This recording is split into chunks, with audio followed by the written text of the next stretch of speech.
તો સુરત જિલ્લાના ઉપરવાસમાં ભારે વરસાદ છે। આ વરસાદને લઈને ભેદવાડ ખાડી ઓવરફ્લો થઈ છે। અન્ય ખાડીઓના લેવલમાં પણ વધારો થયો છે। ખાડીનું લેવલ વધતા લોકોમાં ચિંતાનો માહોલ અત્યારે જોવા મળી રહ્યો છે અને ઉપરવાસમાં સતત વરસાદને લીધે આ સ્થિતિ ન માત્ર સુરત પરંતુ તમામ દક્ષિણના અલગ અલગ જિલ્લાઓની સર્જાઈ છે। જેમ આપણે અગાઉ પણ નવસારી જોયું, વલસાડ જોયું, તાપી જોયું, તે જ પ્રકારે સુરતમાં પણ સ્થિતિ જોવા મળી રહી છે કે જ્યાં ખાડીઓના લેવલમાં વધારો થયો છે। સુરત શહેર સહિત દક્ષિણ ગુજરાતની અંદર જે ધોધમાર જે વરસાદ વરસી રહ્યો છે અને તેના કારણે અનેક વિસ્તારોની અંદર પાણી ભરાવાની સ્થિતિ સર્જાઈ છે અને સુરત શહેરની અંદર જે ખાડીઓનું લેવલ સતત વધી રહ્યું છે। અત્યારે જોઈ શકાય છે કે જે ભેદવાડ ખાડી છે તેના દ્રશ્યો તમને જે બતાવી રહ્યા છે, ધીરે ધીરે આ જે છે લેવલ વધી રહ્યું છે અને સુરત મહાનગરપાલિકાની જે ટીમો છે, અલગ અલગ જે બ્રિજો છે ત્યાં તૈનાત કરી દેવામાં આવી છે અને સતત જે નજર રાખવામાં આવી રહી છે।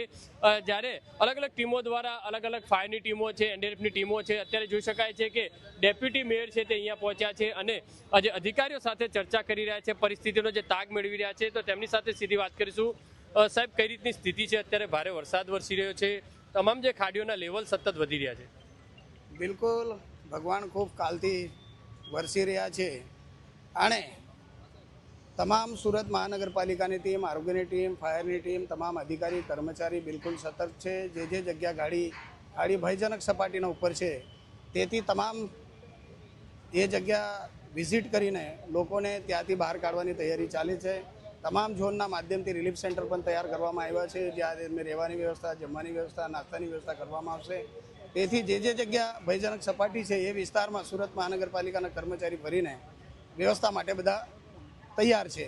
સર, અત્યારે કોઈને સ્થળાંતર કરાયું હોય એવું કંઈ ખરી? કારણ કે જે નીચાણવાળા જે વિસ્તારો છે હવે ત્યાં પાણી હવે ધીરે ધીરે વધી રહ્યા છે। બિલકુલ તૈયારી છે, એના માટે ગાડી ઘોડી બધી જ લઈને અમે તૈયાર છે।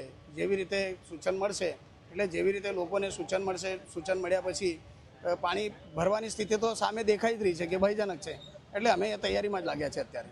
સર, જે કેટલાક વિસ્તારો એવા છે જે પાણી સતત ભરાઈ રહ્યા છે, તેનો નિકાલ નથી થતો, તેના માટે કઈ રીતની કામગીરી?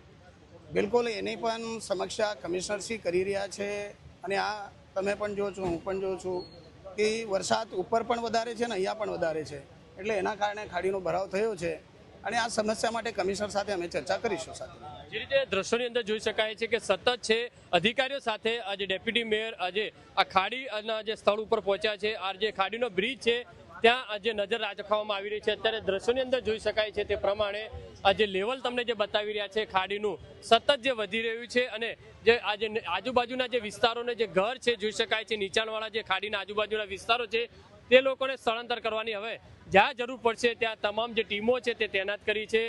જે હોમ સેન્ટરો છે ત્યાં પણ તૈનાત કરે, જમવા વ્યવસ્થા છે, તમામ ખાવા પીવાની વ્યવસ્થાઓ છે તે અત્યારથી મહાનગરપાલિકા દ્વારા જે કરવામાં છે આવી રહી છે અને સતત ખાડીઓ ઉપર મોનિટરિંગ કરવામાં આવી રહ્યું છે। કેમેરામેન સંજય ચંદેલ સાથે બલદેવ સુથાર, TV9 સુરત।